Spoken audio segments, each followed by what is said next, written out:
Hey, welcome back to another episode of A Warrior Spirit, the show where the inner warrior shines in their light. I'm your host, Daryl Snow, and the show is brought to you by Praxis 33, the company that aligns your thoughts, goals, and actions to create your best life. Today, I have a really dear friend, Lois Reed Hines. Lois is the author, speaker, and co founder of Tropic Isle Living. Lois is coming to us from her lovely home in Georgia. And Lois, welcome to the show. Thank you, Daryl, for having me. I'm excited for us to just sit and chat and just share.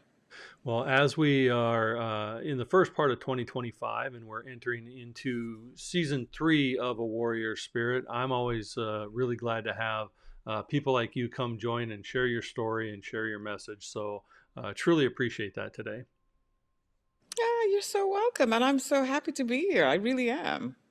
Lois, you're currently living in Atlanta, but you're originally from Jamaica. That's right. How long did you, what, at what age did you move from Jamaica? I moved here when I was 16, and I moved to the United States of America, landed in New York. I lived in the Bronx, Oh, the Boogie Down Bronx, yeah. And then I moved here to Georgia in 20, I think '02. I think it was '02 or '03, something like that. so a little while. Yeah. Uh, What was it like living in Jamaica? How was your upbringing? Was you a typical island girl, or did you have a different experience? I would say that I was a typical island girl. My father was a pastor. God rest his soul. I went to, every Jamaican, you go to church on Sunday. You had your family gathering on Sunday. You just had your certain rituals. It was lovely. You go to the beach on holidays. You visit family on the weekends. You visit your granny and so forth and so on. And so it was really, I look back, it was really such an amazing experience living in Jamaica. Because in Jamaica, there's out of many one people, and it's here when I came to the United States, I really and truly felt that, Jamaica was such a blessed country because we saw nothing but goodness and light. We didn't see color, we help each other, no Jamaica, no problem, what a guan, all of those things. So yeah, Jamaica is pretty near and dear to me, even though I've left it almost 38 years ago. When you were growing up, it sounded like you were had a close connection with your family. What precipitated you moving to the United States, and did they come with you, or at 16 did you say, try something new? No, it was my mother and father actually. Even though when we grew up in Jamaica, we had private schools. My mother and father always thought that the United States was the way to go because it was a land of opportunity, and absolutely it is. And so my mother migrated first, and then my father came after, and then my elder brothers and sisters, and then the last three of us, which was my twin sister, my sister Celia and we went up when we were both 16 and 17, respectively. Even though I really didn't want to come, and I cried because I really didn't want to come because I didn't know what I was going to face. And so when I got here, it was somewhat of a disappointment because you're taught that it's like there's gold on the streets of the United States of America, and you're like, oh my God, there's no gold. But anyway, it was it was not a the land of opportunity that had goal. That the goal was in the fortitude, in the experience, in the opportunity that you can make something of yourself, that you can turn something into nothing, and you can be as good as gold. The experience that I've had, I mean, I was born in the United States, and I find over my 60 years that American citizens tend to take this country for granted. There's a sense of entitlement, and they don't, in my opinion, make the most of the opportunities that are in front of them as often as immigrants seem to. And then they turn around and get mad that immigrants are here doing well. I know. And it's for me it's sad. And I know when I got here, it was like, why was that so? When there is so much that people can, there's no reason for anyone not to make it in this country. If you believe, you will achieve. Honestly, I honestly believe that because Michael and I did that. How much time between when your mom came and then you came? How much time passed? Because it seemed like it was progression with family members. And was that because immigration laws required establishment or Yes, yes. So my mother was traveling from the time I was 8 years old. And so it was her sister, God rest her soul too, that bought, she can, Jamaicans, we have relatives all over the world. But remember, like, we were also a Commonwealth. So we're a Commonwealth of England. So a lot of Jamaicans went to England and then they migrated to the United States for a better life. So my aunt, Teresa, migrated and then filed her for other brothers and sisters to give them the opportunity to better themselves as well as their family. So she was also paying it forward as the matriarch at the time. And so when I got here, yeah, mommy was, I think this may have been her 10th year or 11th year in, going back and forth. And then she finally got her green card and then she filed for my father. And then, as I said, it progressed to then filing for my other sisters. And then my brother Cecil came last. Yeah. so if that's the progression, and I understand that progression because my wife is Portuguese. Her family immigrated from Portugal, and Mm-hmm. her aunt actually stowed away on a boat as a young girl and came Wow. here and then got herself established and then helped the rest of the family come over, through the process that you just talked about. Mm-hmm. But from your timeline, that means that you were really super young, like a toddler when your mom left. Yes, I was eight. Let's see. I was 8 years old when she started traveling, but she would come back home. And but yeah, yes, I missed her, but yes, I knew she was always there. And yeah, we had daddy and then we had helpers. So we were upper middle class family. So while I missed her, she was always ever present. And so it helped me in a way to kind of like not grow myself in some sense, but yeah, grow myself in some sense, but also had other people in my life that really contributed to my personal growth as a person. Case in point, my best friend Jada, I met when I was 10 years old, her mother and father kind of took me in, even though, I mean, not took me in, but I still have my father and everything like that, but I used to have sleepovers and stuff like that. But bear in mind that, I had at the time 12 brothers and sisters. So, we kind of took care of each other. Um, so it was 12, good. wait a minute, 12. Your mom was traveling, but you still had 12 brothers and sisters? I had 12 brothers and sisters. So there is a reason for the 12. So prior to my mother and father getting together, my father had two. Okay. And then when they got together, they had more children. And so hence came the 12. Unfortunately, one of us died, and at an early age, we miss her terribly. But all of us are still here, kind of scattered all over the United States of America, and one of us is still back in Jamaica. Yeah. So when you came to the US, a 16-year-old girl in the Bronx, now I'm admittedly not a world traveler. I've been to a few countries in Europe and all over the United States, but traveling in the United States is different than traveling abroad. Was it culture shock just in like grocery stores and gas stations and that, or was it culture shock in everything? There was not much of a culture shock in in terms of, no, I shouldn't say that. because I did. There was once a that was there was once a really a not a really good experience that I experienced here, which was I didn't understand racism. Mm, And I'm going to tell you why, because in Jamaica, we're out of many one people. I told you that, right? mm-hmm.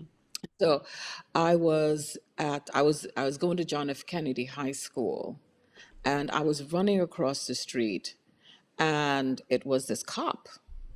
And I don't know what happened, why he said it. I didn't know. I did, I was young. I was young. I didn't really know. And I was running across the street because we were running cross country at the time. And he said to me, "Move out," and excuse my language, please forgive me. "Move out of the way, you black bitch." And I went home and I cried because I've never been referred to that here. And so, in anywhere. And so when I heard that, it really tore at my core because I never really and truly reflected on my blackness. It was never a problem, until I got here. It's, you really and truly, it's like, okay, this is how it is.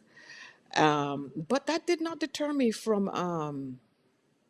you know, being, the person that I am, and just saying that, that guy was just totally ignorant. He probably had a really bad day. And I'm not saying that racism does not exist. It still exists. But racism is not about power. It's not about color. I mean, it's all about power. It's really and truly, the root of racism is really about power and not color.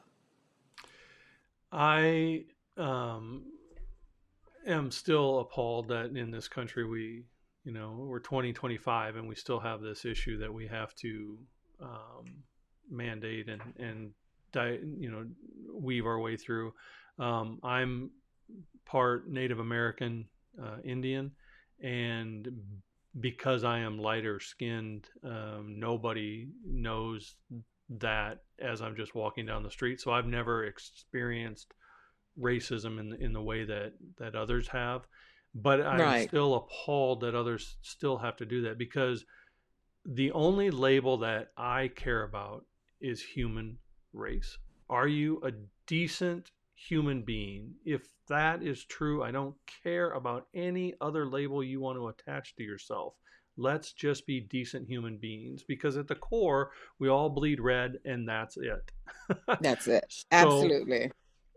coming from a world of everybody's one to the Bronx, that's in and of itself a major cultural issue when it comes to racism and the experiences at the age to which you did. How did you stay true to your core and not harden yourself from that? You know, I really, as you know, I really had a really great upbringing in Jamaica. And because of, my family, we're mixed. My great grandfather is from Scotland. Um, we have Chinese Jamaican in our family. We have German Jamaicans in our family. And so for me, I know that the world is not, even though I had that really bad experience, that is not most of what people are. People are inherently good. They just picked up really bad habits, learned from their parents. And racism is learned. It's not inherent. It's really learned. And so I didn't really pay that any mind because, I know that, people can be good and people can be bad, but inherently people really and truly are good. They just pick up really bad habits. Okay. Yeah, and I totally agree with That's that. It really is a learned behavior, because if you take yeah. children and put them in They just, don't they don't know they nothing. don't know anything. They're just children, and then they Right. learn the behavior from the adults around them. Yeah. Let's fast forward with your life a little bit, because you are a co-founder of Tropic Isle Living, and you've experienced a lot of really great entrepreneurial things that have continued to make you successful, and as a Mhm. public speaker and an author. um, when you got through high school, did you know you wanted to be an entrepreneur, or what was your vision for your life as you were navigating that? Daryl, I will tell you this. If you had told me when I graduated from John F. Kennedy High School that I would be sitting here talking to you as a co-founder and a founder of Tropic Isle Living, I'd be like, you must be joking. But, I wanted to be a psychologist. And so I met this lovely man called Michael Hines at 16.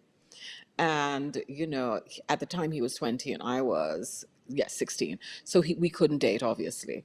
And so he said to me with his, I call it bright self in Jamaica, said to me, if we're still talking at 18, if when I'm 18, then, he'll date me. Well, we were talking and then we dated.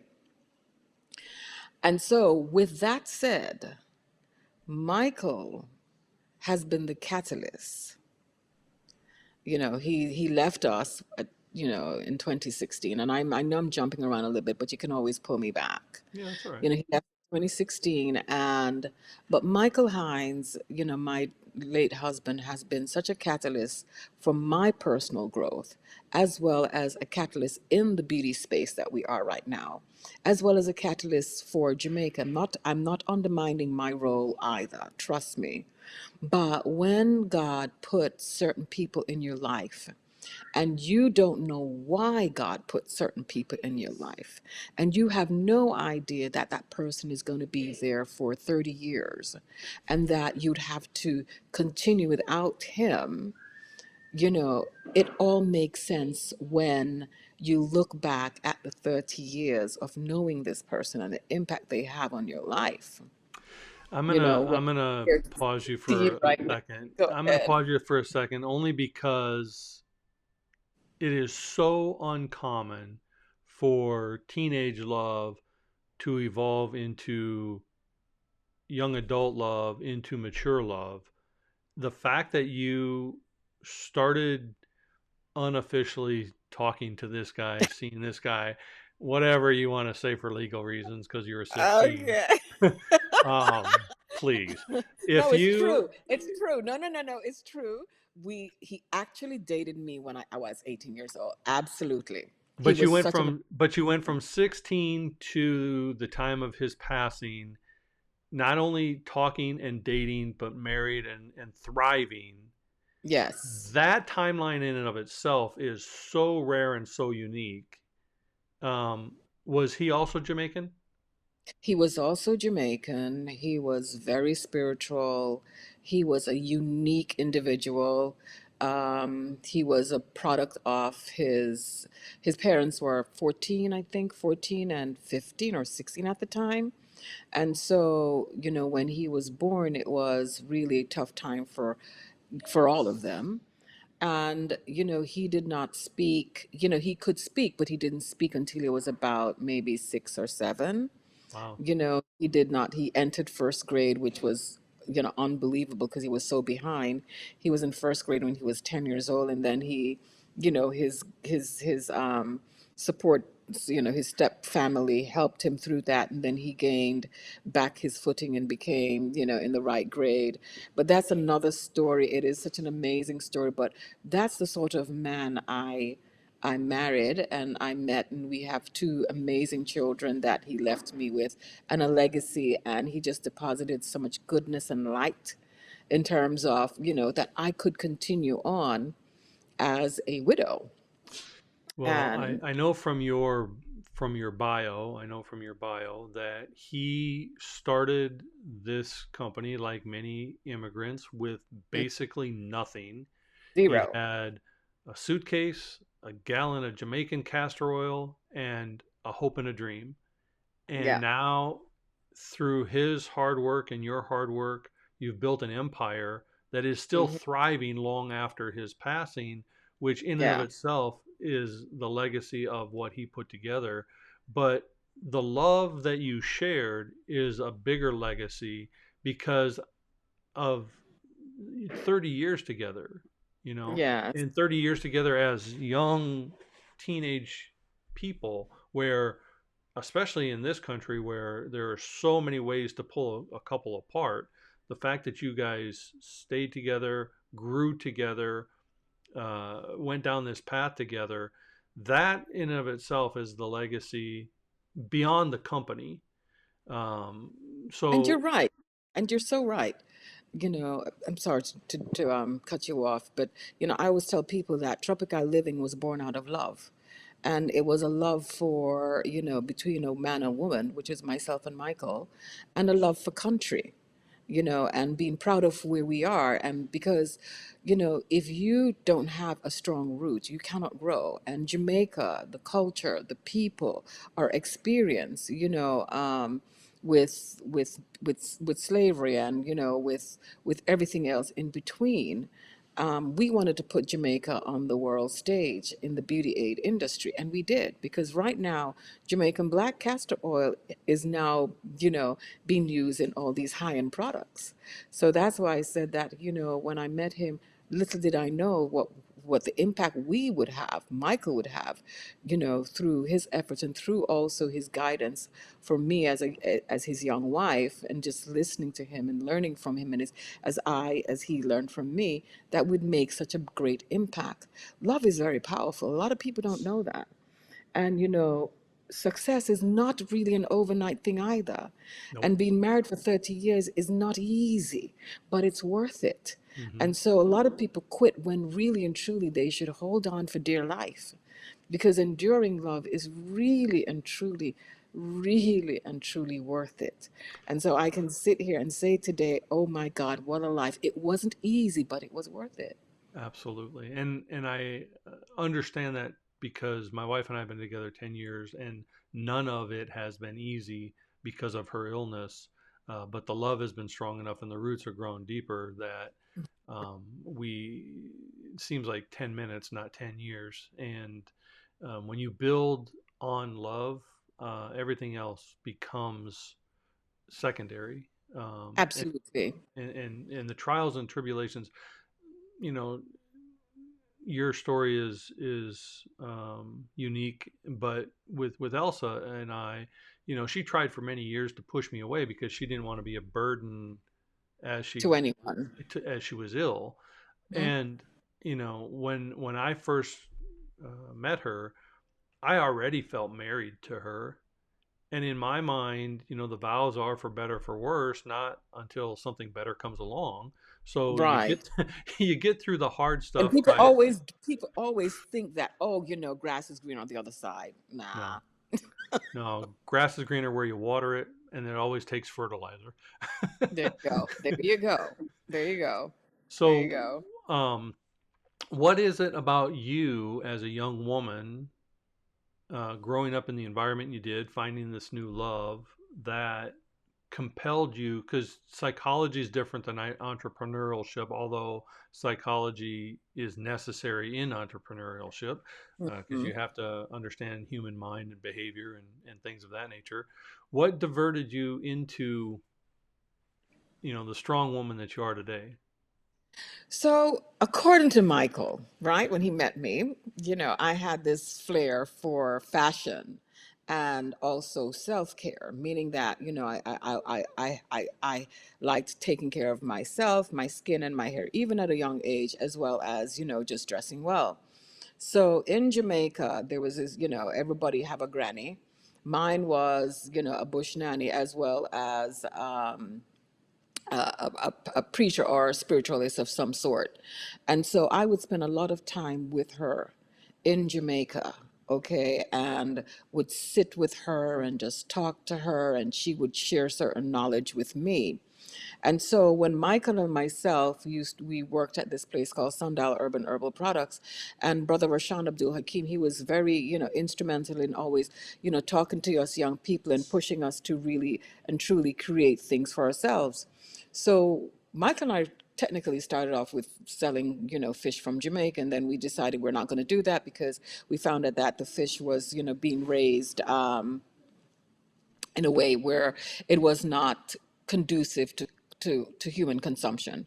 So when we went to Brother Rashan, or Michael went to Brother Rashan and said, what can I do? He said, Makalani, because that was his chosen African name at the time. Why don't you do Jamaican Black Castor Oil? Now, Michael knew that my granny, and that's where we're from, or my grandmother's from, in South Manchester. he saw me using castor oil from all this time. So, the 1 gallon came in when he's like, okay, Loy, I need to go down to Jamaica and you need to go pick up 1 gallon of castor oil. And that's how it really started. And so for me, the woman that I am started from the time that it's not really spend time with my grandmother because everything is a cumulative of all your experience, right?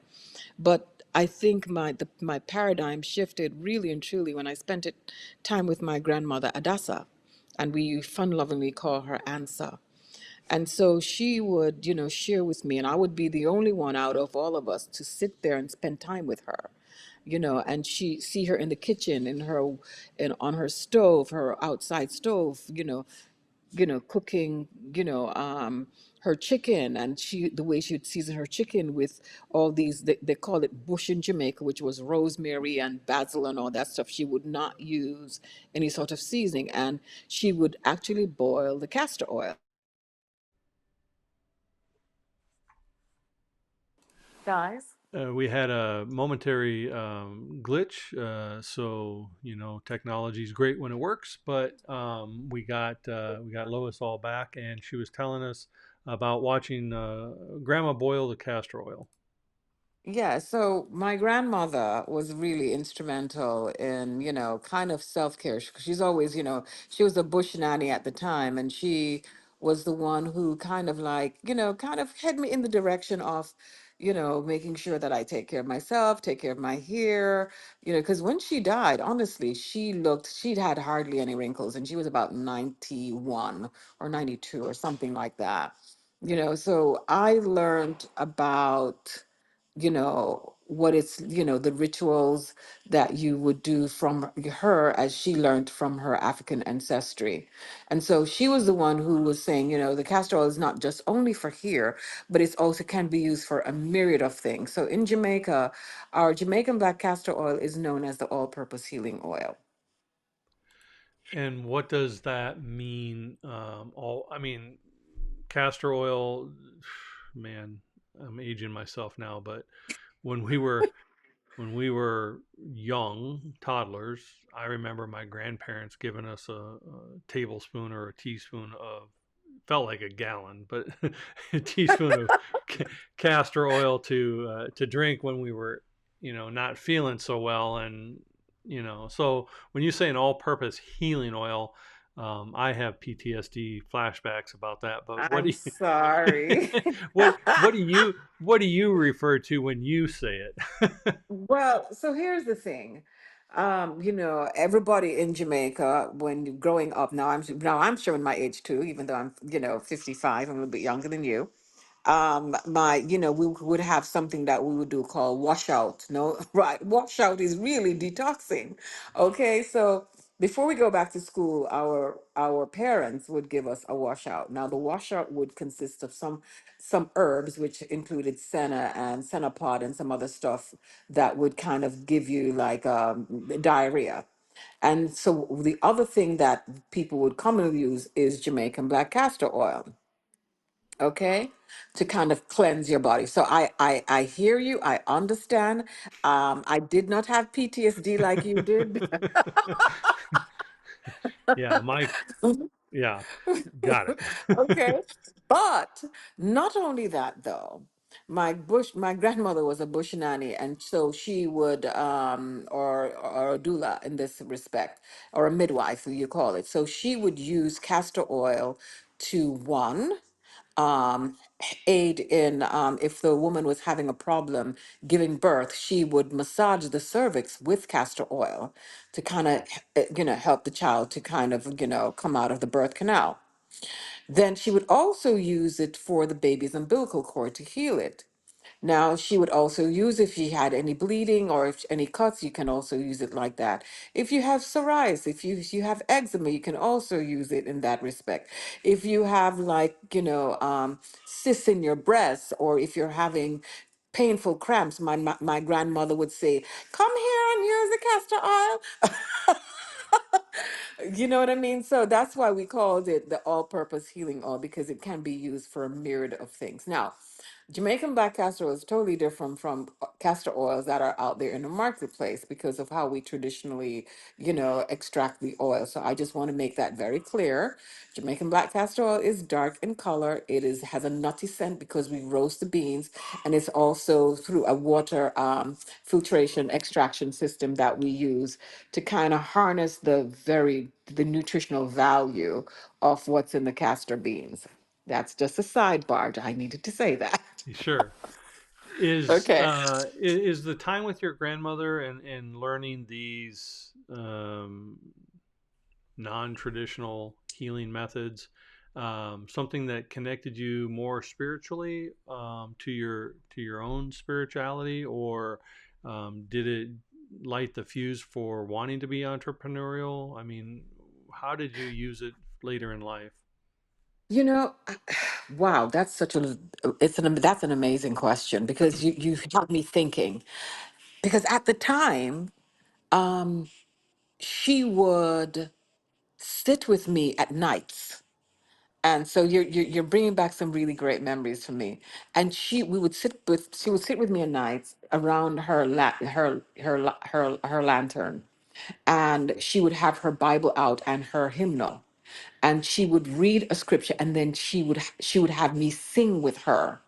So little did I know, and that's why I'm telling you, nothing is ever an accident. Nothing, because she was setting me up for the woman I would become. Granted, I was, my father would be doing Bible studies with us, and family devotion and so forth and so on. But that, her sing and her prayer and praying over me, in the 3 weeks out of the year that I spent with her after school, those were certain tangible things. And I'm like, Ansa, I really wanted to go to my bed, but I did not know that I was being taught to walk in my purpose because of my grandmother. And the song Somebody Prayed for Me. And there was such a special connection. At the time I did not know, how special the connection would be and how it would really change my life, and how Michael himself would be a catalyst also to propel me into walking into my purpose. So Yeah, I nothing is an found over. accident. Sorry, I didn't mean to step over you, but No, no, no, go I ahead. found over life that if you're an author and you're writing your story, and we mentioned Mhm. this off camera, how you really don't realize how much you've accomplished or gone through or built upon until you start, reflecting and building on it. And I think that we all have building blocks of our lives, and we can take moments in time, if we reflect on them, to really see how they've shaped who we are. Mhm. And Mhm. people sometimes lament their troubles and their trials and their things that they're going through, and they don't realize that it is truly building For your blocks good. for your next Mhm. level, if you Mhm. look at it as a way to level up. Now, having been homeless and lived out of my car and done that, there was at no point in that period where I was saying, thank you, God, for the crap. I was saying, you know, how do I get out of it? But Oh years my later, God. it helped me be a better coach to others, a Mhm. mentor to Right. others, a guide to others. It Right. helped me become a better communicator because I had to learn how to speak to the world around me. Mhm. It taught me how to ask better questions because I couldn't just take the first answer that was given. So I look at those, and if I were to go back and change, like people want to change the hardship, but it changes then the man I am because of the hardship. Absolutely. And Absolutely. I think, and I told you this again off camera. When we first met, there was an essence about you that is just glowing. Like you are a radiant um, essence of being, and there's something powerful about that. And now, at hearing your story, it was being developed at the foot of your grandmother. Yes, it was. And I did not know that.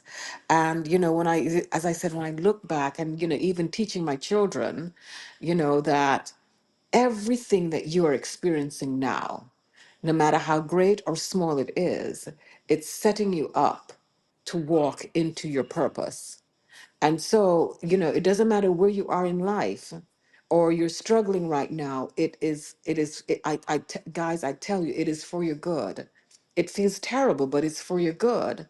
But while you're going through it, the thing is to see it as something that is not for this too shall pass, literally, and it will pass. And then look at it as a learning lesson, not something to be kind of, like, oh my God, why do I have to go through this? Well, you have to go through it because you have to learn, you have to grow.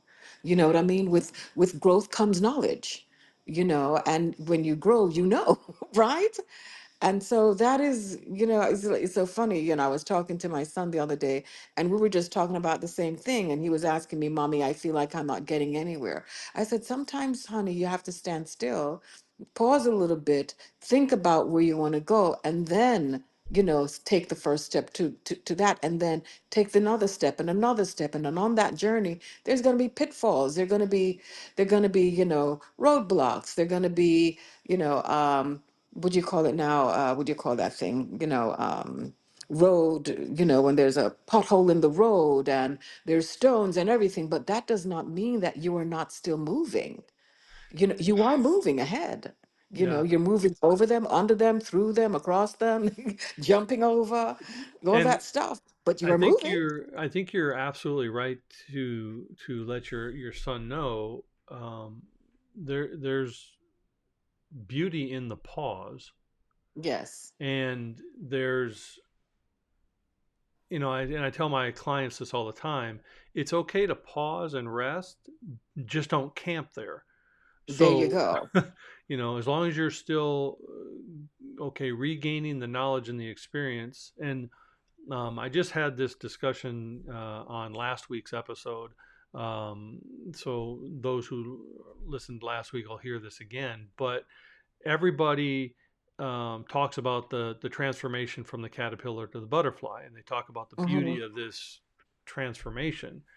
But what they don't talk about is that the entity goes into a cocoon, totally Hmm. dissolves itself into goo, and Hmm. rebirths itself into a new entire being. So Hmm. the beauty is in the goo, not in the result afterwards. The Absolutely. beauty is in the transformation, but you have Hmm. to pause long enough to experience that, Hmm. and then move forward in the next level of the beauty from that. And Right. I think that's what you found in your life and in what you're doing. Um, you come from the beaches of Jamaica to the streets of New York, and you find, you know we all are one to we all are single, and yet you maintain your essence and your beauty, and you thrive through that. So Yeah, 'cause- yeah. Because I still believe we all are one, irregardless. There's bad apples everywhere, but I'm not going to contribute to that bad apple. I want to be that one raindrop that drops in that river or that lake that ripples and send positive vibes. You know what I mean? Instead of going through that, you know, dark hole and saying, that man is bad and he shouldn't be doing this. No, I want to plant goodness and light. That's how you combat some of these things. You know what I'm saying? You don't let it seep into your soul. yeah, you maintain who you are at your core, and not Right. be affected by the outer things that you can't control. Um, Right. in your journey, in your story, and as you're starting to speak your story and write about your story, what is the essence that you want to bring forth to help others?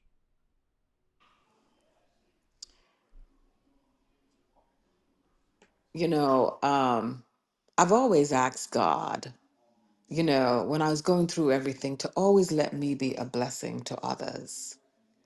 And I think if people, in general, focus on just being a blessing to each other, I think this world would be definitely a better place, you know? And so wherever I go, you know, no matter if I'm at church or I'm at school or I'm talking to someone or in a club, I always try to just to do one good thing, you know, just deposit goodness in life. Because this world is hard enough and people are struggling, you know, with a lot of things, with, you know, mental health, with spiritual warfare, with family issues. And I have gone through all of it, okay? I have.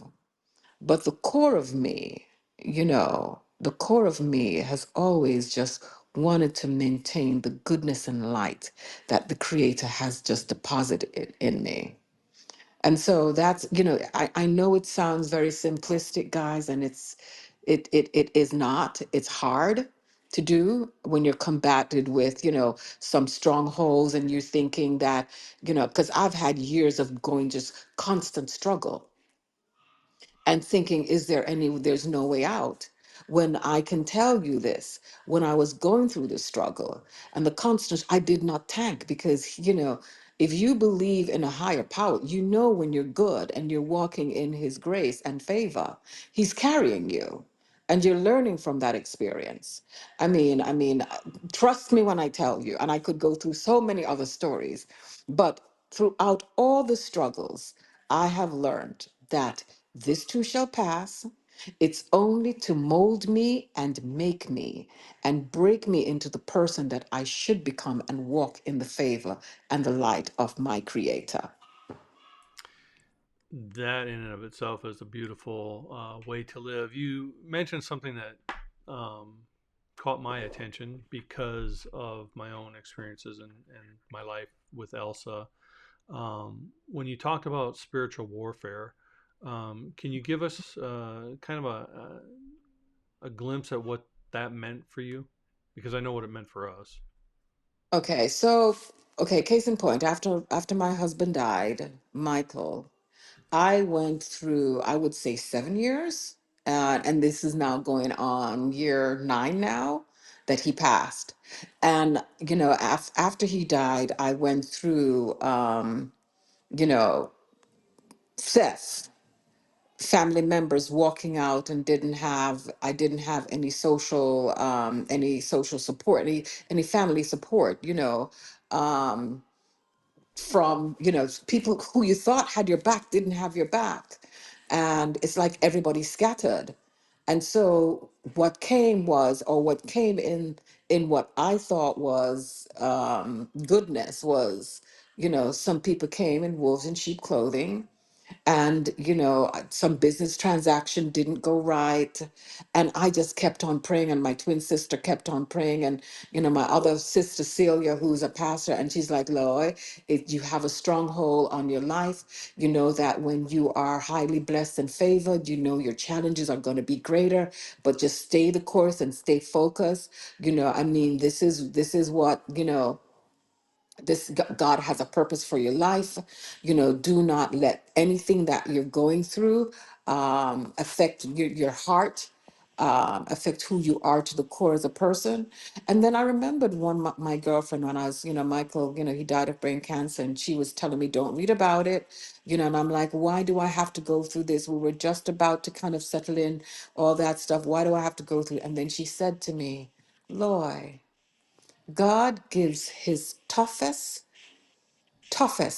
battles to his greatest warrior because he knows you can withstand the test of time.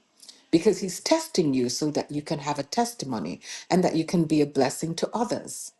So because I asked to be a blessing to others, I have to walk through the fire so that my voice and my life can be, you know, be felt, you know, from one soul to the next. That you know, I'm not talking, you know, out of my ears. I'm talking from experience. I've been through this, and I'm telling you, you are going, when you go through these tests, you can walk through the fire and still come out as gold, you know. And I'm still walking through the fire, but guess what, the fire is not hot as it, you know, it was back then, because I've known how to deal with the fire. like Daniel and whoever was in that lion's den, and Eshak and Cedric and Abednego, they didn't feel the fire because they were tested already. So the fire wasn't as hot as you thought. Was it? No. Anyway. No, and I've said I've quoted this quote many times in my life to people, especially my clients who I'm guiding and helping. But if there's a Goliath in your life, it's because God saw a David in you. There you go. And you're absolutely right. The strongest steel is forged in the hottest of fires, and Hmm. when you ask to be a blessing to others, you're going to get tried harder than others. um, Hmm. I've said this before, but if you're just sleepwalking through life, the other side doesn't have to pay any attention to you. But when you're stepping into your authentic purpose, God given being for here, now you've awakened their attention because now you're another warrior on his battlefield. And Hmm. of course, trials and tribulations are going to come to you. Of course, Hmm. hardships are going to come to you because now the other side is trying to knock you off your course so you don't stay on that battlefield. And so to be that blessing, you're going to get more attention from the other side, and it's going to be a harder path. But if you stay true to who God has intended you to be, you will make it out the other side and be that blessing that you asked to be. Absolutely. And I've experienced that. And I've experienced that not just once, but I've experienced it so many times that, when people ask me, how do I get through with it? I just said prayer, and have people praying for you and believe that you'll get through it with by the grace of God, because his grace is sufficient for you. It really is. And so, I mean, and people are like, I said, just stay the course, trust me. And as I said, there are many times I felt like faltering, and I would come to my twin sister, she's an evangelist, and say, pray for me. Because I said sometimes my strength I think is waning. I said, pray for me, and she's always like, Lord, you're gonna be okay. I know inherently I'm gonna be okay, but sometimes it gets hard. And it's okay to ask for, prayer moves mountains. Prayer is, pray and move your feet. Pray daily. You know what I mean? And especially when you go pray and keep praying again. Okay. And you can pray standing up, walking, talking. You can pray, Yeah, but keep but praying. I also want to add to that it's prayer and action. Oh, yes. Because and sometimes that action isn't what you thought it was going to be, but you have to be obedient to do it anyway. And you can get the golden shovel, but you'll never get a hole unless you put some effort behind that shovel. There So you you go. have to, it's co-creation for a reason. You Pray have to and do move your your feet. part. Mm-hmm. Pray and move your feet. I'm a firm believer in that. Okay. Pray and move your feet.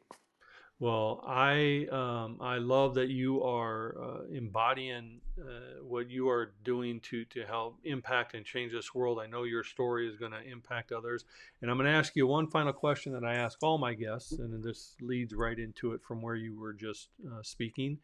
What does a warrior spirit or having a warrior spirit mean to Lois?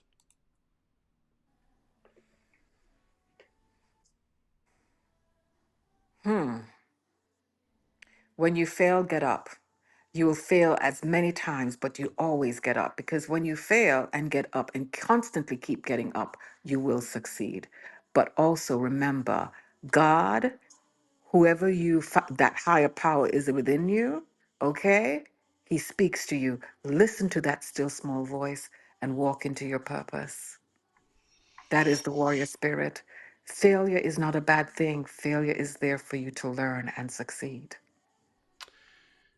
That is absolutely the essence of what it is to be a warrior and a warrior spirit. Um, Pray and move your feet.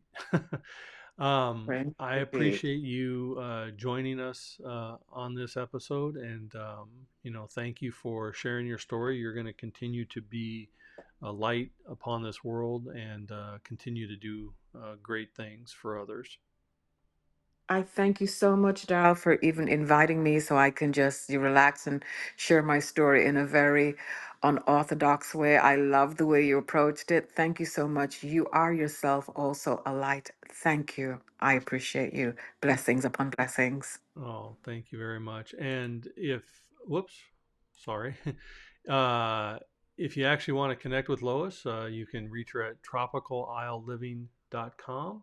Mm-hmm. Also, she is on LinkedIn. You just have to search a little for Lois Reed Hines. She is out there. So if you want to connect and hear her more of her story, please reach out to her in those fashions. And again, thank you for joining us on this edition of A Warrior Spirit. And be sure to hit that like and subscribe button so you can catch all the episodes. Okay, bye bye.